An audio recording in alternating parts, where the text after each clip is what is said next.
16th RPAC meeting. I am Robbie Gewali, Water Resources Engineer with Arizona Department of Water Resources, and I'm joined by my colleagues of CAWCD and Arizona Water Banking Authority. I would first like to begin by introductions. Like I said, I'm Robbie Gewali. I would call upon my colleagues at Water Banking Authority to introduce themselves. Hi, Robbie. This is Virginia O'Connell, Arizona Water Bank. Hello. And Simone Joelsrud, also Arizona Water Banking Authority.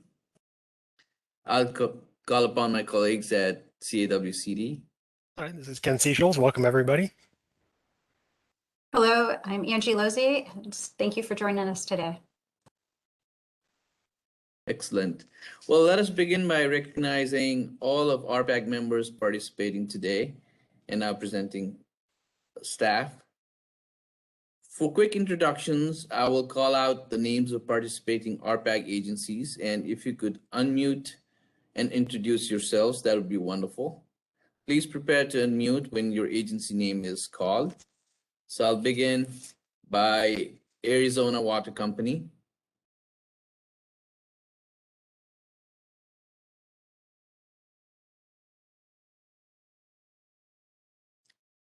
Anyone from Arizona Water Company?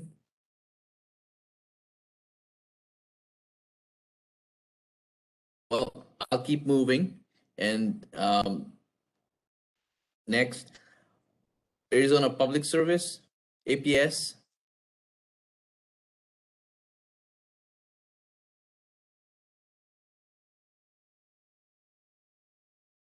Arizona Municipal Water Users Association, AMWA. Afternoon, Warren Tenney with AMWA.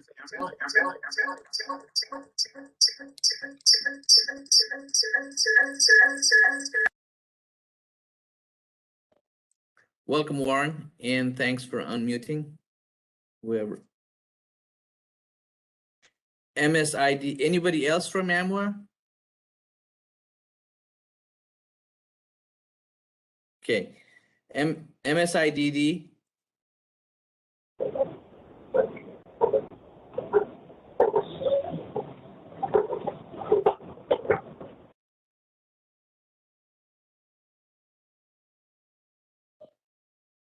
Anyone from MSIDD?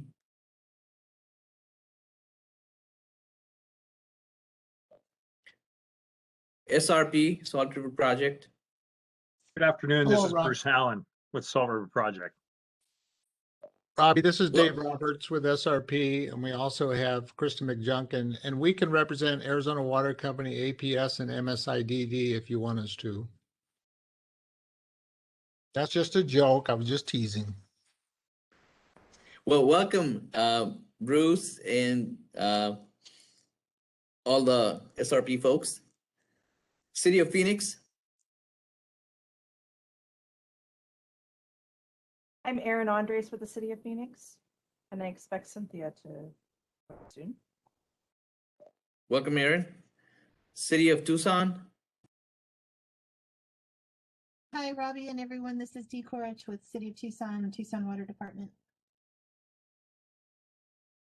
Welcome, Metro Water.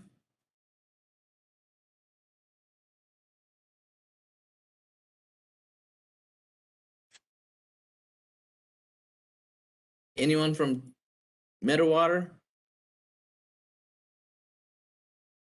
Town of Marana? Hi, this is Asia Philbin, Water Resources Coordinator for the Town of Marana. Welcome. Thank you. Chlor.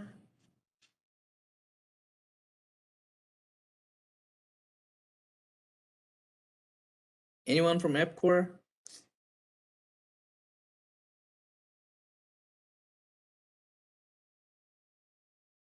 Gila River Indian Community, anybody representing Rick?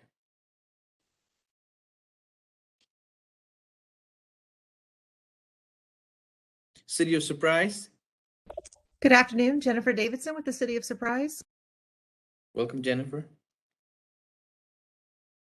MCWA, Mojave County Water Authority.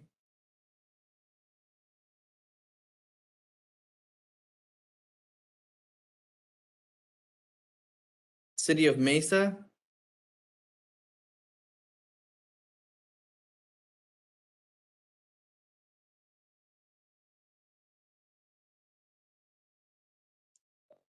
Okay, great.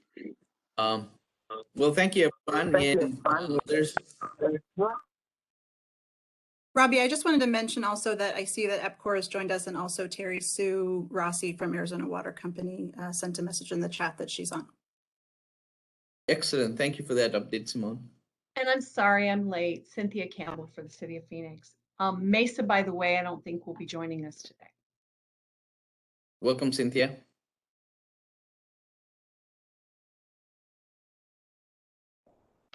Just a few logistics.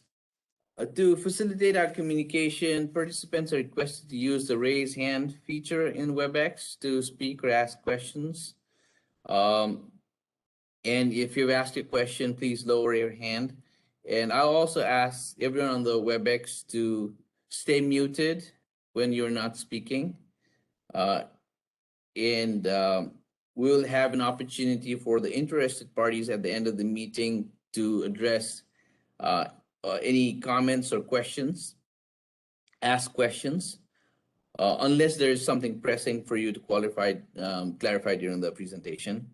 Again, all of today's meeting materials is going to be posted on ADWR's webpage.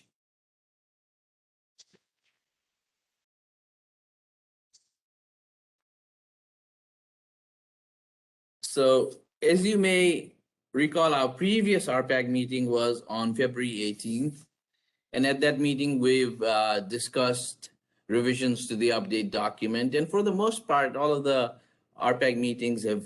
previous RPAC meetings have focused on the 2021 update document. And on behalf of the three agencies, I would like to thank you for your continued participation and your feedback towards contributing to the 2021 update document. And as you may recall, last week I was able to share with you the final version of the document, and we're very pleased to have that, to have been able to share that with you. For today's meeting, we'll continue that discussion. And Angie, if you can advance that slide, that'd be wonderful. So we've just gone through welcome and introductions. We'll talk about recovery planning milestones, system use agreement, concept of independent recovery, Senate Bill 1147, and the 2021 joint recovery update. So we'll also discuss release plan of the joint update document and talk about the next steps. So next slide, please. And just a little reflection on our recovery planning advisory group. So in May 2014, the collaborative effort between Arizona Water Banking Authority, Arizona Department of Water Resources, and Central Arizona Project produced the recovery of water, and all of the stakeholders involved produced the recovery of water stored in Arizona Water Bank, recovery water stored by Arizona Water Banking Authority, the joint plan. So, and this plan actually provided a roadmap for recovering water bank credits. And now during the DCP intra-Arizona discussions, we have had a lot of interest from water users to enhance recovery planning effort. And to that effort, WBA, ADWR, and CAP convened Recovery Planning Advisory Group in 2018. And this has been a continued effort to provide guidance to that effort. So basically, the objective of the RPAC has been to provide greater planning clarity.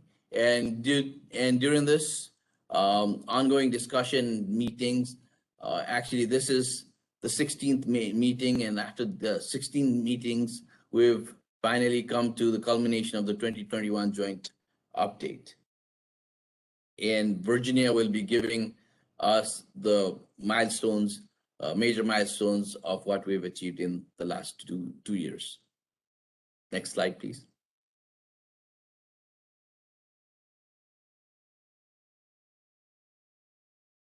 Okay.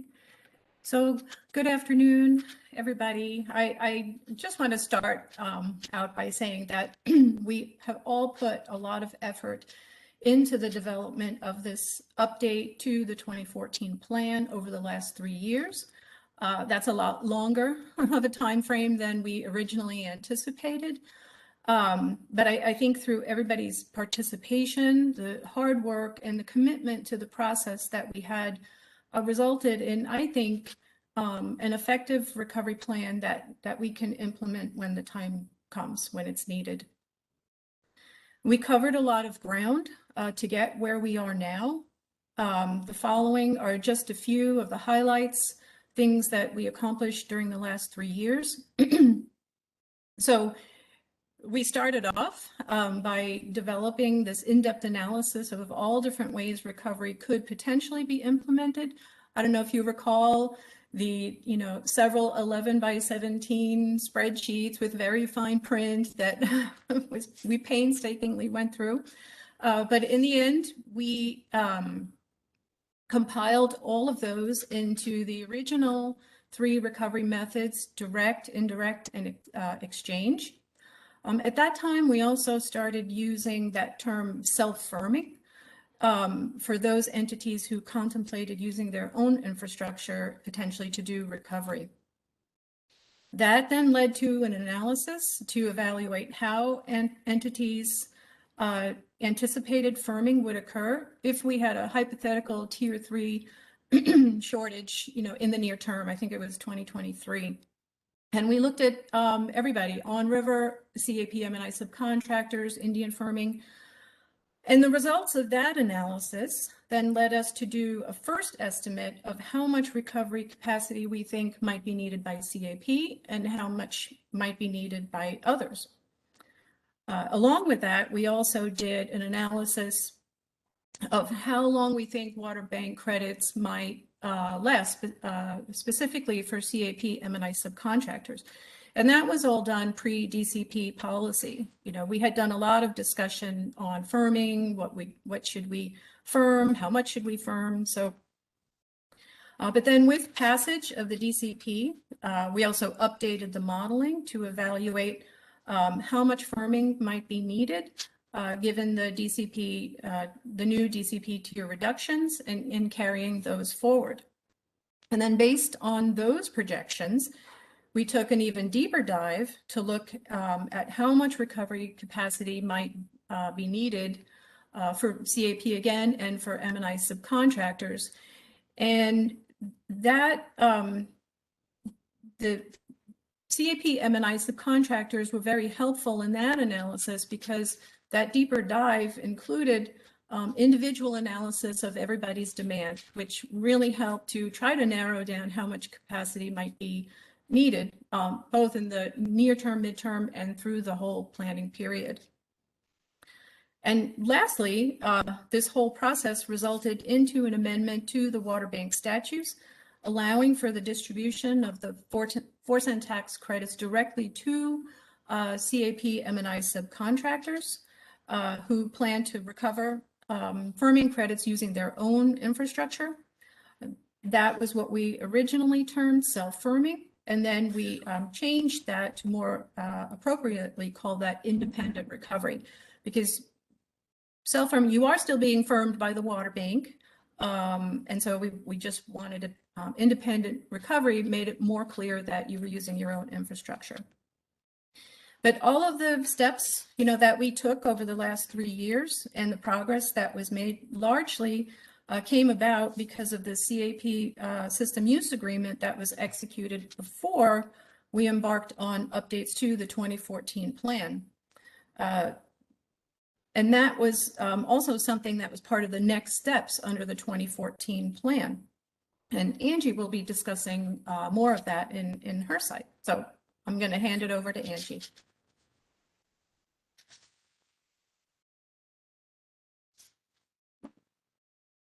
Thank you, Virginia.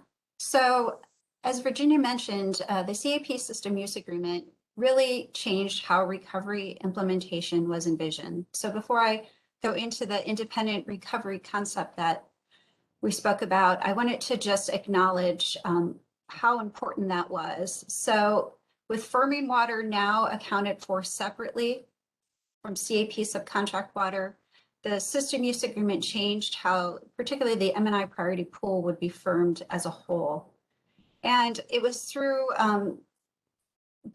defining the definitions of firming water as its own separate water type, with it satisfying a portion of the long-term contract entitlement that had been reduced to a shortage, and with firming water defined as both water available for firming long-term contracts. It is both directly introduced non-project water, which is from direct recovery, and exchange water as well.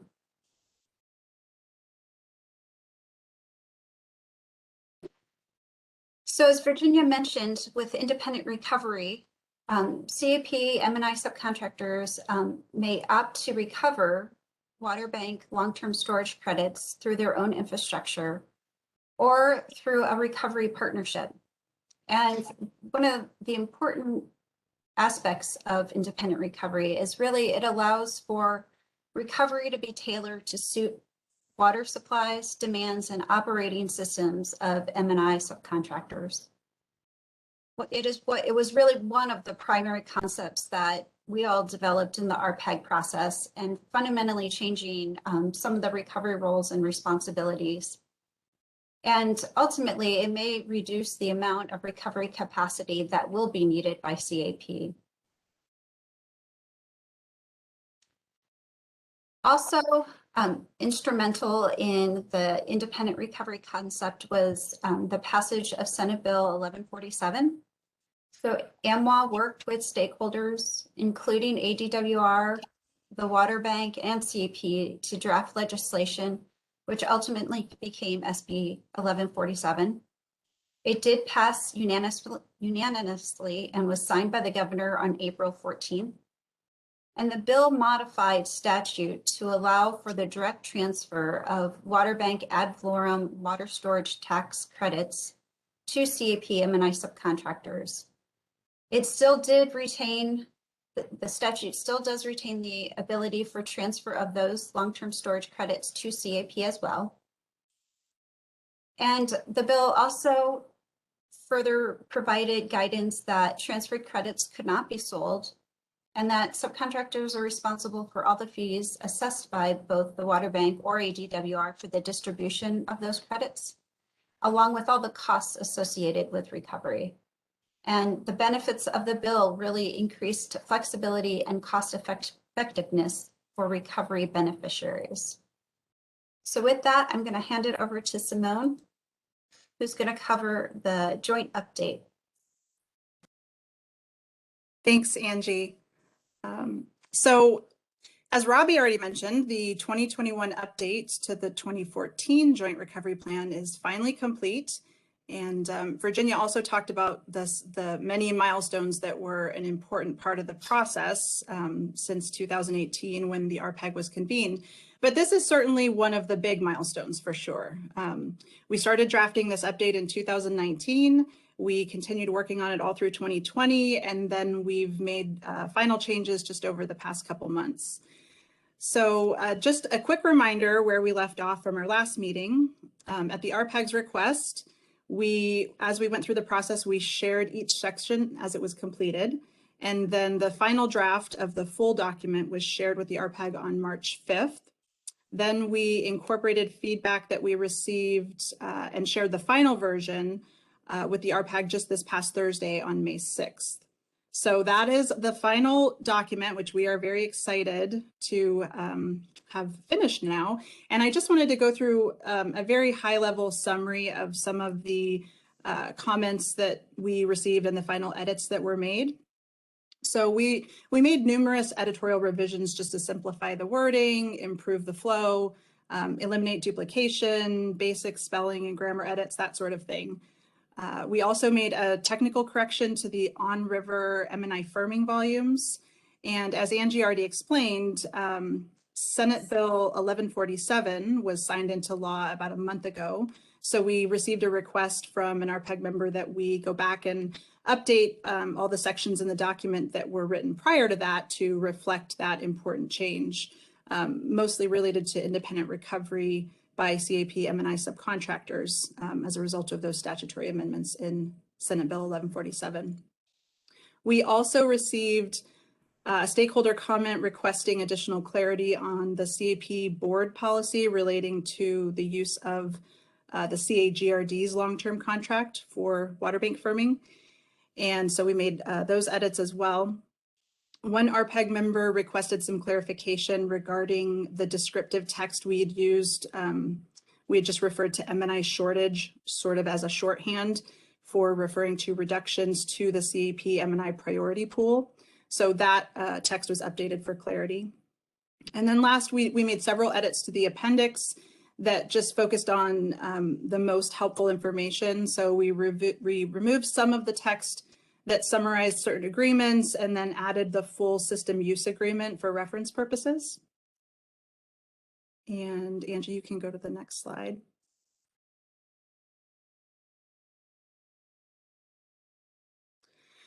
So, sorry, oh, I thought I heard someone had a comment. So the joint release by the Water Bank, ADWR and CAP is sort of in process. I just wanted to share the quick update on what the plan is to get the document released to the public.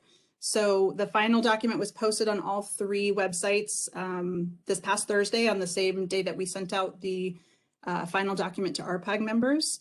We also plan to send out a joint statement on Monday or Tuesday next week to ensure that there's just coordinated messaging between all 3 agencies. The joint statement will be featured in an ADWR email newsletter article on the 19th and a CAP blog post on the 20th. And last, CAP will also discuss recovery planning and the update document during their June CAP shortage briefing for water users. Next slide.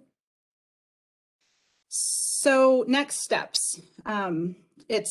It feels like a big accomplishment that we finally finished this document. And so we started thinking about what are our next steps and what's the ongoing role of the RPAG. So you'll notice that that there are question marks after each of these bullets. Our hope here is that we wanted to start the discussion, get feedback from all of you to better understand how you envision the future of the RPAG. In previous meetings, we had proposed a future meeting schedule of twice per year in May and September, or that general timeframe, with the intention of those meetings being during the months following the Bureau's April and August 24-month studies. However, we'd like to get feedback on that schedule, and we'd also like to hear your thoughts on important agenda items for future RPAG meetings. I included a list of some possible topics here, but mostly just to stimulate discussion. And with that, I would just like to open it up for RPAG members who want to comment on future meeting schedule or propose any future agenda topics.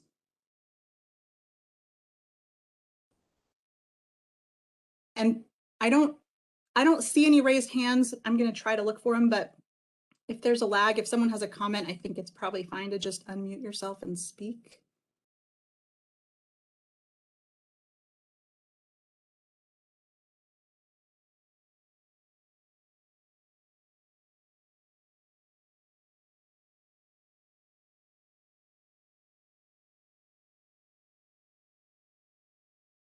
Angie, I'll go ahead and add a few comments. First off, it is positive to have the 2021 update to the recovery plan, and appreciate all of the work that the 3 agencies as well as all the RPAG members put into getting us to this point.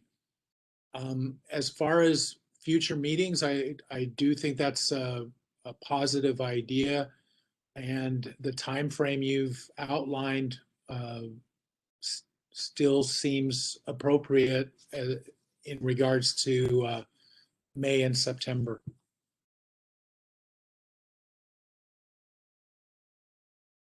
Thank you.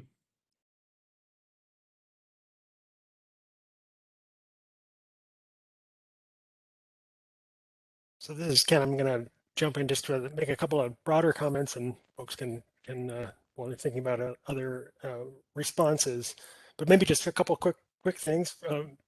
First of all, I do concur with everybody that having the document out and completed is not only a huge milestone, it's very timely, unfortunately very timely, in the sense that you know the outlook, near-term outlook, is looking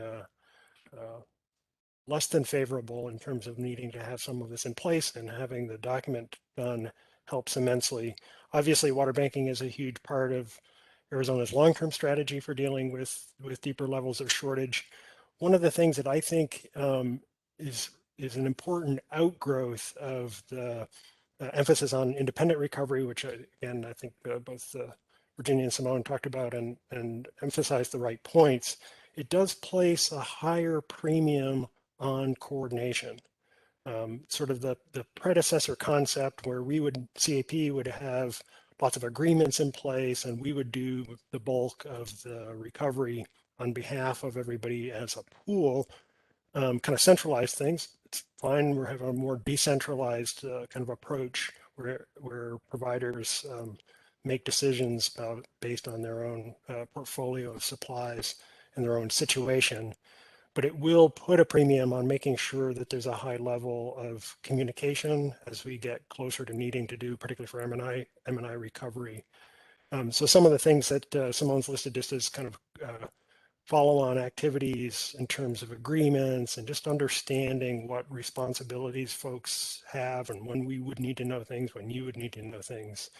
I think the timeline that's part of the document is a key kind of valuable thing to point to, and I hope we can keep that level of kind of coordination and going, because the level of complexity of what we've undertaken is already pretty high, and there will be many more points where we need to make sure that there's no miscommunication as we go through time.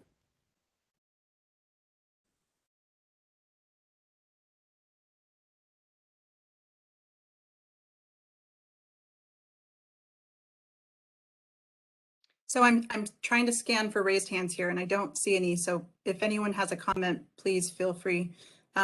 Particularly, it would be helpful to get some feedback on future agenda items. If there's anything in particular that our PEG members would like to see discussed, or just in general, what you envision the future being. And I see Terry Sue had a comment. So go ahead and unmute, Terry Sue.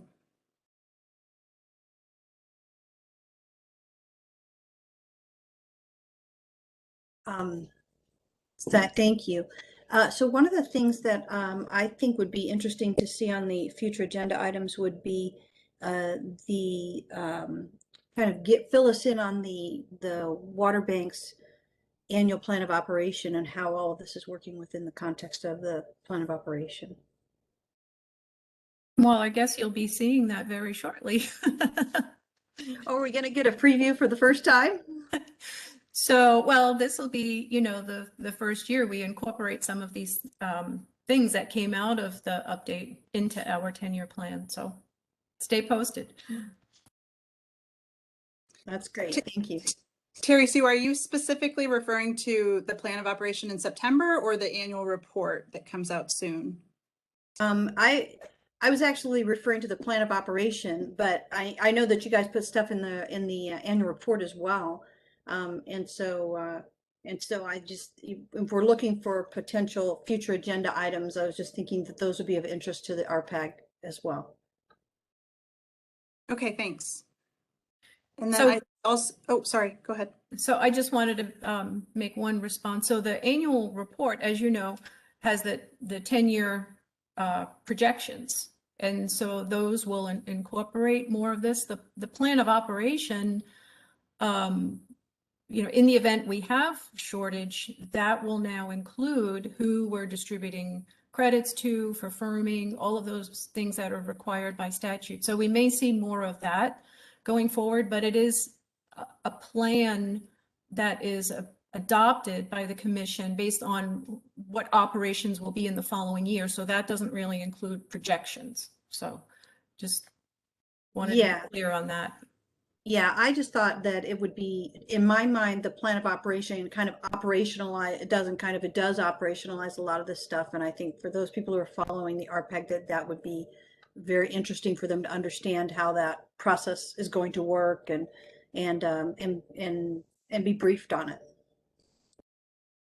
Yeah, we can definitely put that on the list for future agenda items. It also might be good to know just that we added in the appendix of the document, I think it's Appendix I, it's at the very end, a fairly detailed timeline that's specific to CAP M&I subcontractors, and it really outlines exactly at what point in the process, going through year by year, starting 3 years out, of what subcontractors can expect in terms of consultation and the recovery planning schedule and all of those different important timeline items. And the plan of operation is definitely part of that as well. So that might be helpful, but we can include that on a future agenda item. I see Cynthia Campbell also has her hand up, so I'll throw it to Cynthia. Thanks, Simone. I was just gonna, I know you've got it listed on the slide itself, but I guess one thing that would be nice to have as a standing item on our future agendas is that updated modeling and analysis, because even right now, I think the figure on page, is it page 23 might be? Yep, looks almost dated right now. Just because as Ken alluded, it's getting a little dark. So.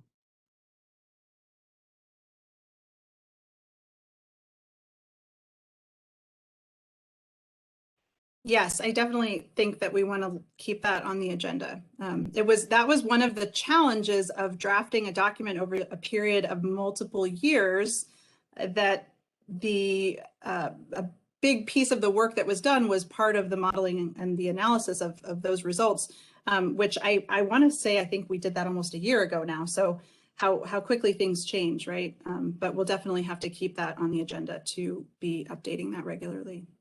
I will say I'm very sympathetic, as I've been trying to put out a water resource plan for several years.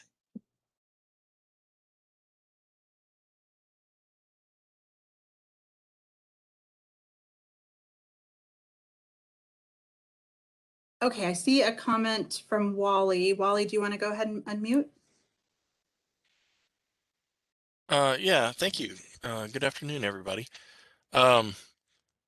I'd like to echo some of what Ken had said, but looking all the way back to the original RPAG group, we started out with a really long list of questions, and all of them were hard questions. And I think in 2014, we got as far as was humanly possible, given the information that was known at the time. But the 2021 version update has really brought the vast majority of those questions to fruition.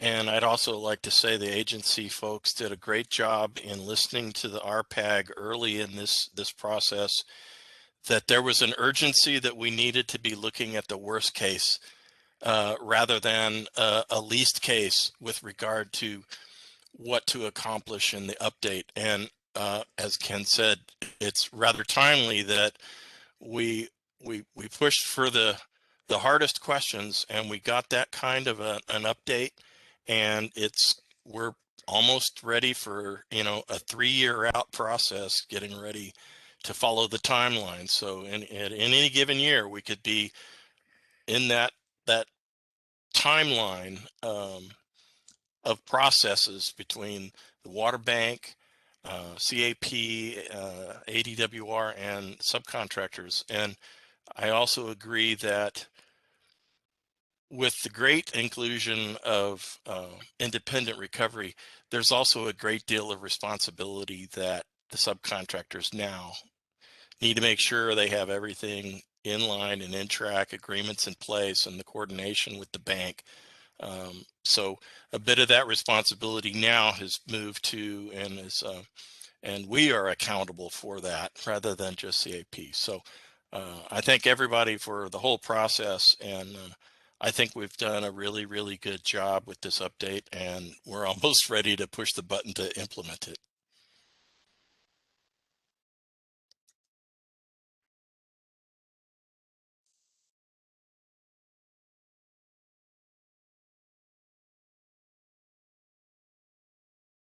Thank you for I'll the just kind words. add to that, Wally. I thought maybe somebody else was going to talk.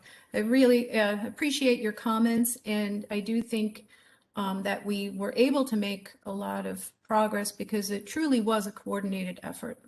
So thanks. And I also think you were maybe quoting Spider-Man there somewhere at the end. So Not Yes. intentionally, but it was fitting. Just to echo Virginia's sentiment, it was extremely, extremely important to the development of this document, especially with focusing on independent recovery and how that has changed some of what was originally envisioned from the 2014 document. It was so helpful that so many of the M&I subcontractors were willing to work with us directly on the recovery capacity estimates that we developed that helped us look at how much might fall to CAP and how much might be independent recovery. I think that was an especially important part of the update in this document, and we couldn't have done that without the direct participation of so many of the M&I subcontractors. So really appreciate all of the efforts that were made there. I was just going to give it one more minute. I don't see any other hands raised. Cynthia, unless you have another comment, I'm thinking your hand is just still up. Nope, I just didn't lower it. Sorry. Okay, no problem.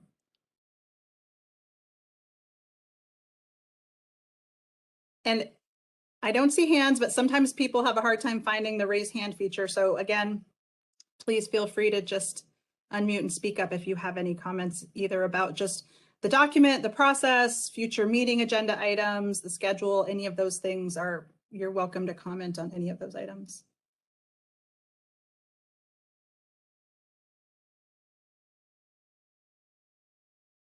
I'll just mention one, put a plug in for the June CAP customer shortage briefing, but also mention that in addition to the fact that we will be giving a update or spreading the word about the recovery document, we will also have at least slightly more up-to-date estimates on 2022 shortage impacts.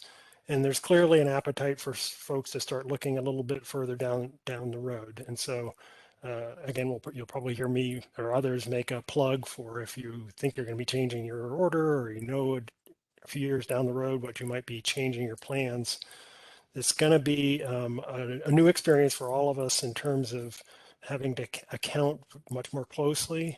I guess I would make up one other point. Obviously, a lot of the work in the update and a lot of the work of RPAG in this last several years has focused on the M&I priority shortage, and obviously that's the largest block of credits and responsibility. But 2022 is almost certain at this point also to be the first year in which there's firming. So the water bank will be firming for the portion of the NI supply as part of the NIA mitigation for the Gila River Indian community. And while that won't involve, it's not expected to involve direct recovery, it is kind of a milestone in and of itself. The first time that we will have had a firming responsibility that will be fulfilled. And so some of the lessons learned from that may also be helpful for implementation as we go forward on future shortage. But appreciate everybody's participation in the process, and certainly to the peers that worked so hard on the document and keeping agencies in sync on critical issues. Thanks, Ken. You could go to the next slide, Angie. I think all we have left was just a placeholder for questions. If anyone has questions, we kind of opened up the floor a minute ago, but we should just pause for one more second to see if anyone has questions.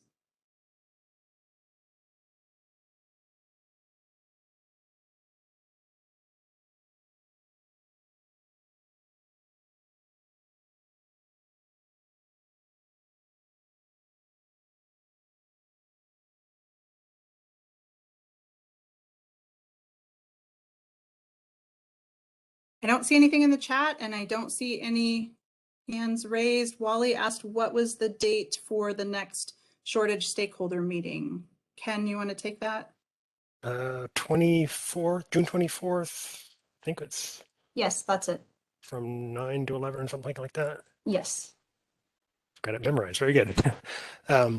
Yeah, and so that's going to be a little bit like the shortage briefing we gave, but much more focused on kind of CAP contractor issues. We'll make sure if folks understand what we expect to happen.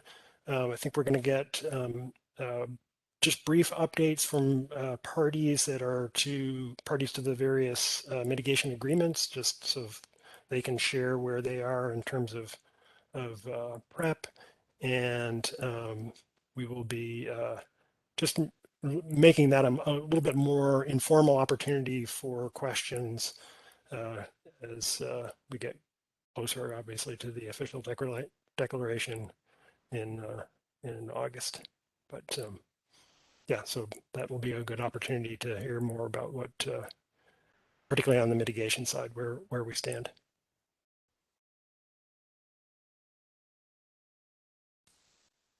So I think Robbie's going to take over in just a second here, but I also just wanted to give a quick update that the RPAG website, which is it's the ADWR website, but if you go to the very bottom, there's a link to the Recovery Planning Advisory Group page on the ADWR website. That has been updated, and it's a quick link to get to the 2021 update document. If you're looking for it, that's a good place to go. It's also on the Water Bank website and the CAP website, but if you are having trouble finding it, that's a quick place to find it. So I think if anyone else has questions that other than RPAG members, I think this would be the time, but Robbie, I'll hand it back to you. Well, I'll add to what just Simone said. We've also posted the 2014 plan in case you need a refresher about the previous plan and want to look at how things have changed. It's detailed there. So we've got 2014 plan and 2021 update posted in our website, and it's changed a little bit. And then if you look at the website, it'll be more clear. So we've got the past meeting information as is, and we will be posting the meeting materials from this meeting in that website. Now, for the next meeting, as Simone mentioned, we want to plan a meeting in May and September, so biannual meetings. So we do, and preferably it'll be after the 24-month study is released in August and April. Sort of sync with that, and maybe if it will be a good opportunity for us to update you with the changes or anything that's important. With this, if I'll call upon other folks to RPAC members and interested parties to raise any concerns, any comment on what we have discussed already, but this is another opportunity for you to ask questions or provide comments. Or to go get lunch. Well, if or get not, on with the rest of your day. Yeah, if not, you can always reach us via email, and we will sort of communicate. We'll continue to communicate with you on when we want to next schedule our next meeting or what the next steps will be, and we'll keep you posted. Hey, Robbie, this is Brett from Peoria. Can you hear me? Yes, Brett, we hear you loud and clear. Got a new headset, so I just wanted to make sure it worked.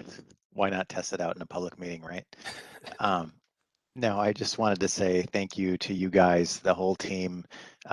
Obviously, when I was with AMY, I was there from the first meeting and attended most of the meetings, and you guys did a monumental effort and a fantastic job, as Wally was talking about earlier, moving us from a list of unknowns to a lot of solutions and a good direction. And I just wanted to share my kudos and say thank you for a lot of hard work that is often met with silence from these meetings. So anyway, thanks guys. Thank Well, you. thank you, Brett, for the kind words. And it's like Virginia, Simone, Ken mentioned already. This is a team effort, and all the RPAC members who've contributed to this effort to producing this document. Thank you once again. And yep. And we'll see you in September. I suspect we'll see you all much sooner than that as well. Enjoy the rest of your day. Thank you. Thank you Bye very now. much. Thank you. Bye. Thanks, everyone.